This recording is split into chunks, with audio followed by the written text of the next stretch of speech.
ደስታና ፈረንጁ ባደረጉት ውጅንብር በሰሞኑ እንግዲህ ብዙዬ የራሷን ዝምታዋን ሰብራለች ማለት ነው።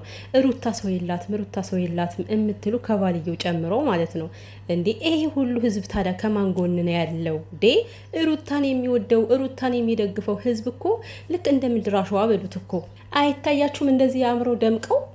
የምሬን ነው። እንኳን ሰው ያለው ሰው የሌለው ሰውም ሰው የለህም አይባልም ሲጀመርም። እና ሩታ በጣም ዘመዶቿን አውጥታ ስላሳየች እንጂ ማለት ነው ለዚህ ሁሉ ነገር ዘመዶቿ በቂ ናቸው እኮ። አንድ ሰው ይበቃል። እኔ እኮ ተናግሬያለሁ፣ ሜላት በቂ ነች ብዬ ነበረ። እና ስለዚህ ሰው የላትም በሚለው ነገር ባትመጡ ጥሩ ነው። ይሄ ኃይለኝነትሽ ነው ሰው ያሳጣሽ፣ ይሄ ባህሪሽ ነው ሰው ያሳጣሽ።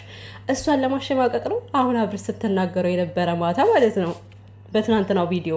ሰላም ቤተሰብ እንዴት ናችሁልኝ? ሰላም እና ፍቅር በያላችሁበት ብዝት ትርፍ ይበልላችሁ። እውነት ለመናገር ሩታን የሚወዳት ህዝብ የምር በጣም ብዙ ነው ማለት ነው።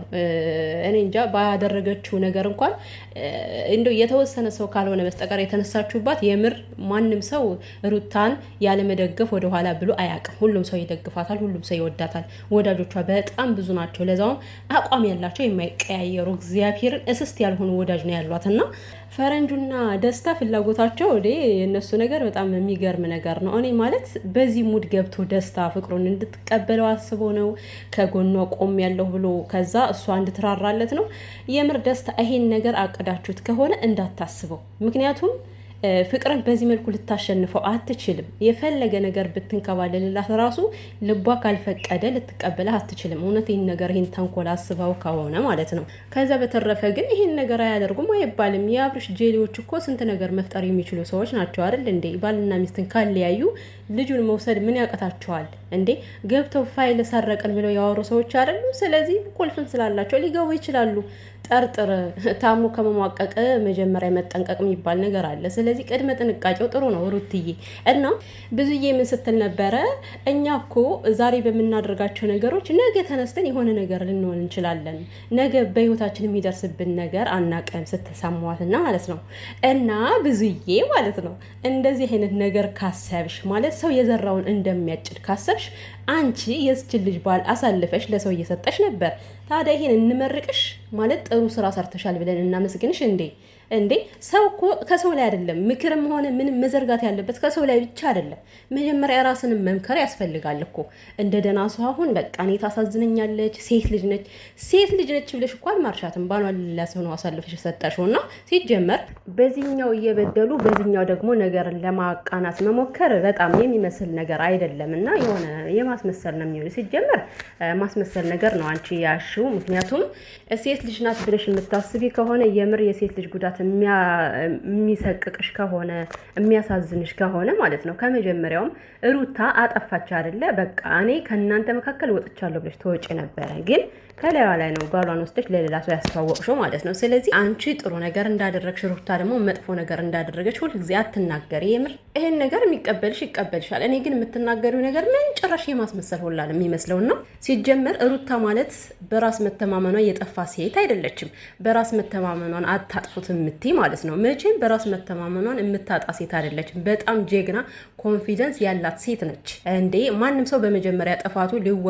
ሲወቀስም ሊኖር አይችልም። ጥፋት ከተባለ የአብርሽ ጥፋት ከሺ የበለጡ ናቸው። ከሺ የበለጡ ናቸው። ስለዚህ አንድ ጥፋት አጠፋች ተብሎ ያን ያደረግሽው ነገር ባልሽን አሳጣሽ። እኔ የምለው አብርሃምን ሩታ ለመበቀልስ ቢሆን እንደዛ ያደረገችው አብርሃምን ወዳው ወይም ደግሞ ወደ ቤቷ እንዲመለስ ፈልጋ ባይሆንስ እንደዛ ያደረገች እንዴ? ማለት በቃ ሆነ የሆነ የልመና አይነት አደረጋችሁት እኮ። ባልሽን አሳጣሽም ሩታ ይሄን ነገር ከማድረጓ በፊት እኮ አብርሽ ኦልሬዲ ሄዷል። ሌላ ሴት እኮ ከልቡ አስገብቷል አይደል እንዴ? ስለዚህ የትኛው ባሏ ነው? ለሩታ እኔ እኮ ግርም የሚለኝ ነገር የትኛው ባሏ ነው? የትኛው በፍቅሩ ጸንቶ የቆየው ባሏ ነው?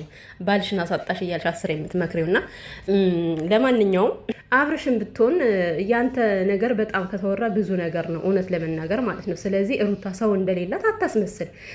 ለዚህ እኮ ነው ሰዎች ከጎንሽ የራቁሽ። በዚህ ባህሪሽ እኮ ነው ባህሪሽ ስለማይመች እኮ ነው ሰዎቹ ከአንቺ ጋር የማይቀመጡ።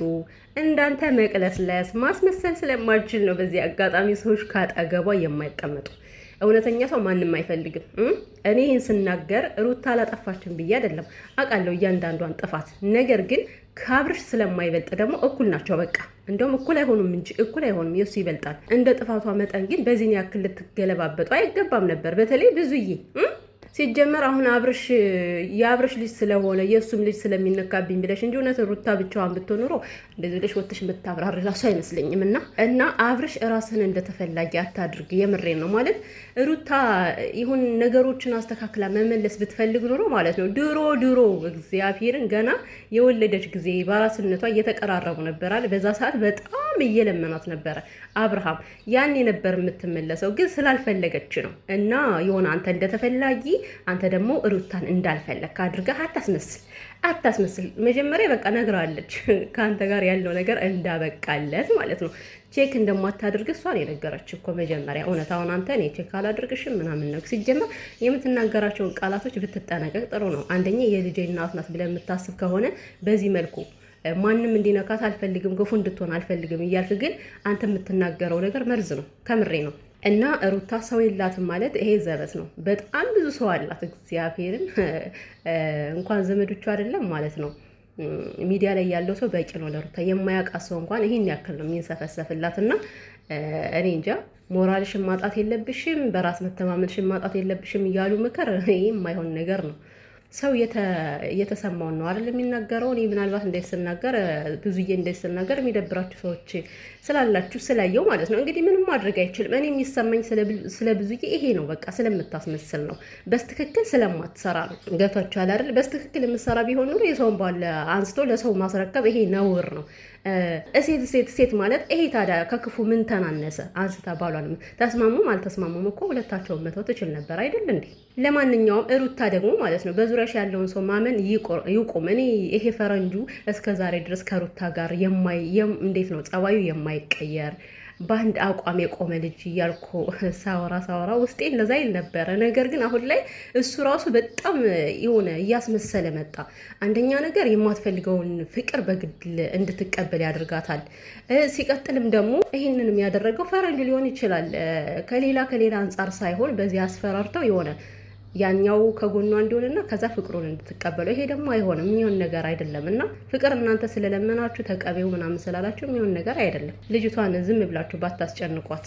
ለማንኛውም ሩትዬ ልጅሽ ምንም አይሆንም፣ ፈጣሪ ይጠብቅልሽ። ወይኔ እኔ ደግሞ ልጁን ሳይሆን እንዴት አንጀቴን እንደሚበላው እኮ እንስፍስፍ ነው የሚያደርገኝ። እኔ አባት ማነው ደግሞ ይሄንን ቦቀቀላ የሆነ ከሩታ ለይቶ የሚወስደው ጀግና? ሩታ ማለት ጀግና ሴት ነች። እንኳን በልጇ መተውባት ማለት በራሷ ቢመጣው የማትመለስ ጀግና ነብር የሆነች ሴት ነች።